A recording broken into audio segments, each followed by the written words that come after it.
तनीषा अपने पग फेरे की रस्म के लिए अपने मायके गई हुई थी। पिछले कुछ दिनों से जो व्यवहार उसके ससुराल वालों ने उसके साथ किया था, वह अपने परिवार के सामने कहना चाहती थी, पर वह अपने पति सुशांत के आने का इंतज़ार कर रही थी। और जैसे ही सुशांत उसे लेने आया, उसने अपनी बात अपने परिवार के सामने रखने लगी। आपको जो भी बोलना है सबके सामने बोलो।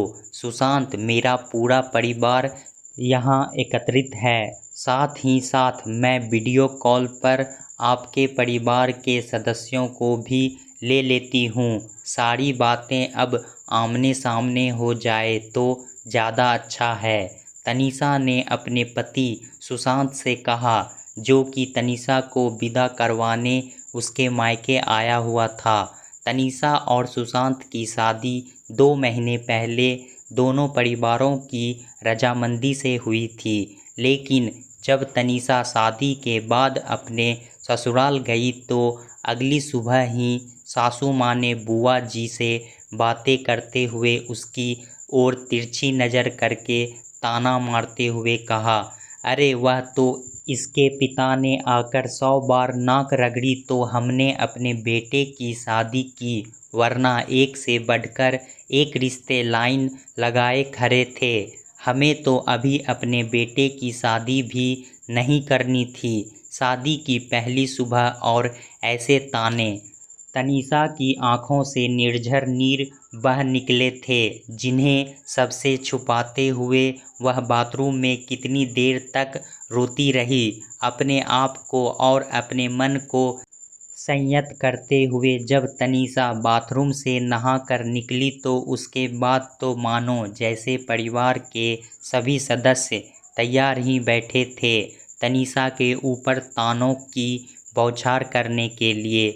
छोटी ननद रजनी और देवर मनोज आपस में पता नहीं किन किन लड़कियों के नाम लेकर तनीषा को सुना सुना कर कह रहे थे कि फलना लड़की के ऊपर भैया कितने फिदा थे, फलना लड़की भैया के ऊपर जान छिड़कती थी। यह सब बातें करने का औचित्य तनीषा को समझ में नहीं आ रहा था और ना ही समझ में आ रही थी अपने ससुराल के सदस्यों की मानसिकता। आखिर यह सब बातें कहकर क्या जताना चाहते थे कि सुशांत चरित्रहीन था या परिवार के सदस्यों के सामने चरित्र की कोई गरिमा ही नहीं, क्योंकि उसकी नज़रों में तो यह सब बातें चरित्रहीनता की ही प्रतीक थी। जो हो गया सो हो गया, जो था उससे तनीषा को कोई मतलब नहीं था। लेकिन नहीं, उसके ससुराल वालों को तो जैसे इन बातों को करने में बड़ा रस आता था। नाश्ते के बाद अक्सर जब सभी बातें करने बैठते तो एक से बढ़कर एक सुशांत की गर्लफ्रेंड्स के किस्से सुनाए जाते। अब वह कितने मनगढ़ंत थे और कितने सच्चे, यह तनीषा जानना भी नहीं चाहती थी, क्योंकि आज के जीवन पर अब उसका सुशांत पर पूरा हक था। अब वह नहीं चाहती थी कि सुशांत के जीवन में इस तरह से कोई भी बातें हो जो कि उनकी वैवाहिक स्थिति पर प्रश्नचिन्ह बन जाए। एक दिन तनीषा ने भावुक होकर जब सुशांत से कहा कि परिवार में सभी सदस्य इस तरह की बातें करते हैं, तो सुशांत ने भी बड़े जोश के साथ कह दिया था, हाँ वह तो तुम्हारे पापा पीछे पड़े थे, इसलिए मुझे भी शादी करनी पड़ी, वरना फलाना लड़की तो मेरे ऊपर जान छिड़कती थी। सुशांत का इतना कहना था कि तनीषा की सहनशीलता का बांध टूट गया। सुशांत जी, आप तो बहुत महान निकले। कोई लड़की आप पर जान छिड़कती थी तो उसके प्यार को ठुकराकर आपने मुझसे शादी करके मुझ पर और मेरे पिता पर एहसान क्यों किया? यह बात आप भी अच्छी तरह से जानते हैं और मैं भी अच्छी तरह से जानती हूँ कि मेरे पिता आपके यहाँ सिर्फ एक बार रिश्ता लेकर आए थे और जब आप सभी मुझे देखने आए थे तभी रिश्ता तय कर दिया गया था। मेरे पिता आपके पीछे कब पड़े, या मेरे पिता ने 100 बार आपके दरवाजे में कहाँ नाक रगड़ी, जो कि सासू माँ मुझे रोज़ सुबह होते ही सुनाने बैठ जाती है। आप सभी के लिए इस तरह की बातें गरिमाई या अपनी शान में कही जाती होंगी, लेकिन मेरे लिए यह सब बातें ओछी मानसिकता की प्रतीक है। अगर आप चाहते हैं कि हमारा और आपका रिश्ता एक मजबूत स्नेह के धागे से जुड़ा रहे, तो मेरे सामने इस तरह की छोटी बातें मत किया कीजिए। अरे तुम तो बड़ी नकचढ़ी हो, सच्चाई तो तुम्हें बर्दाश्त नहीं होती। यह कहकर सुशांत कमरे से बाहर निकल गया। अब तो यह बात तनीषा के आत्मसम्मान की हो गई थी, इसलिए आज जब सुशांत तनीषा को विदा करवाने आया तो यह बात तनीषा ने सुशांत के परिवार वालों के सामने वीडियो कॉलिंग पर अपने पिता से कही।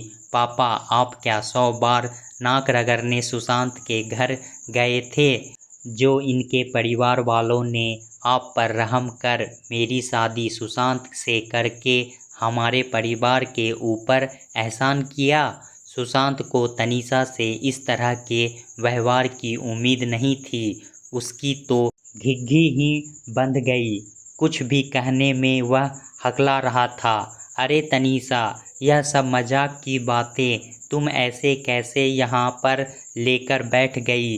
तुमको इतनी भी अक्ल नहीं है कि घर परिवार की बातें इस तरह बाहर नहीं की जाती? क्यों सुशांत, जब आप अपने पूरे परिवार के साथ मिलकर इस तरह की बातें कर सकते हो, तो क्या मैं अपने परिवार के सदस्यों से यह पूछने का भी हक नहीं रखती कि सच्चाई क्या है? आप सभी से हाथ जोड़कर विनती है, अब जो भी कहना है मेरे परिवार वालों के सामने कहिए। सच्चाई क्या है? क्या सचमुच मेरे पिता 100 बार नाक रगड़ने आए थे?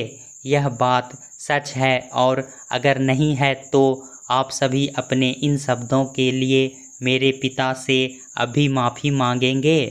तनीषा की सासू माँ ने गुस्से से फ़ोन काट दिया। जो बातें वह बड़ी अकड़ और शान के साथ कहती थी, यहाँ तो बहू ने उनको नीचा दिखा दिया। सच्चाई क्या थी, क्या वह नहीं जानती थी? लेकिन पता नहीं उनके किस आह को पुष्टि मिल रही थी। तनीषा से इस तरह की बातें करने पर सुशांत के फ़ोन से तनीषा के पिता ने फिर से फ़ोन लगाकर कहा, समधन जी, पूरी बात ना करके फ़ोन काट देना किसी बात का हल नहीं है। या तो आप मेरी बेटी की बातों का जवाब दीजिए, या फिर समधन जी, अब आप 100 बार नाक रगड़ो, तब हम अपनी बेटी को विदा करेंगे। यह कहकर तनीषा के पिता ने फ़ोन रख दिया। दामाद जी, आप भी ससम्मान अपने घर वापस जा सकते हैं। मेरी बेटी का और मेरा सम्मान अभी इतना हल्का नहीं है कि आपके परिवार वाले और आप इस तरह से हमारी बेइज्जती करें। शादी विवाह हमेशा दोनों परिवारों की रजामंदी से तय होता है, लेकिन किसी एक परिवार की गरज बताकर उस पर एहसान करने की फितरत रखने वाले परिवार की सोच पर मैं आश्चर्यचकित हूँ। अब जब समधन जी अपने कहे गए शब्दों को वापस लेंगी और माफ़ी मांगेंगी, तभी मैं अपनी बेटी की विदा कराऊंगा। मुझे अपनी बेटी बोझ नहीं है। सुशांत भी अपना सा मुँह लेकर तनीषा के बगैर घर वापस आ गया। आखिर झूठी शान बगैर घर आना उसको और उसके परिवार वालों को बड़ी महंगी पड़ी। अपने आप को इस तरह की बातों में शामिल करने पर वह अपराध बोध से गिर गया था। जानबूझकर अपनी पत्नी को मानसिक रूप से ठेस पहुंचाकर उसे ऐसा लग रहा था कि जैसे बहुत बड़ा अपराध हो गया। अब वह पश्चाताप की आग में जल रहा था। सुशांत का तनीषा के बगैर वापस घर पहुंचने पर जब उसके पिता विश्वनाथ जी को परिवार के सभी सदस्यों की करतूत पता चली तो वह बहुत शर्मिंदा हुए। बात सचमुच बहुत गंभीर थी। किसी भी गलत बात को बार बार कह कर सामने वाले को आहत करना, उसके आत्मसम्मान को ठेस पहुंचाना सचमुच छोटी मानसिकता का प्रतीक था। तुरंत ही उन्होंने तनीषा के पिता को फ़ोन लगाकर माफ़ी मांगी और कहा कि आइंदा से अब कभी उनके परिवार का कोई भी सदस्य इस तरह की बातें नहीं करेगा। साथ ही साथ उन्होंने यह भी आश्वासन दिया कि अगर अब कभी तनीषा को परिवार के किसी भी सदस्य से कोई भी परेशानी होगी तो वह अपना माता पिता समझकर उनसे कहेगी। आखिर ब्याह के बाद कौन पिता अपनी बेटी को अपने घर रखना चाहता है।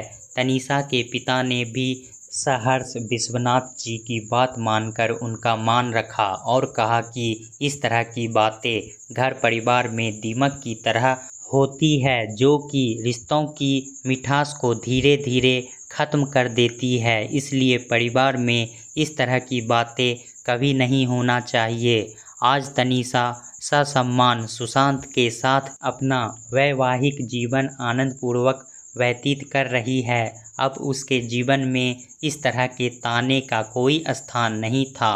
दोस्तों, कई बार जब नई बहू ससुराल जाती है तो ससुराल वाले उसे नीचा दिखाने के लिए कई तरह के पैंतरे आजमाते हैं। वह उसे सभी तरह की मानसिक प्रताड़ना करने की कोशिश करते हैं, पर कभी कभी वह यह भूल जाते हैं कि यह सब करके वह अपने आप को ही नीचे गिराते जा रहे हैं। सिर्फ अपने अहंकार को संतुष्ट करने के लिए ऐसे घृणित काम करके अपने बहू और बेटे की रिश्ते में दरार ला देते हैं।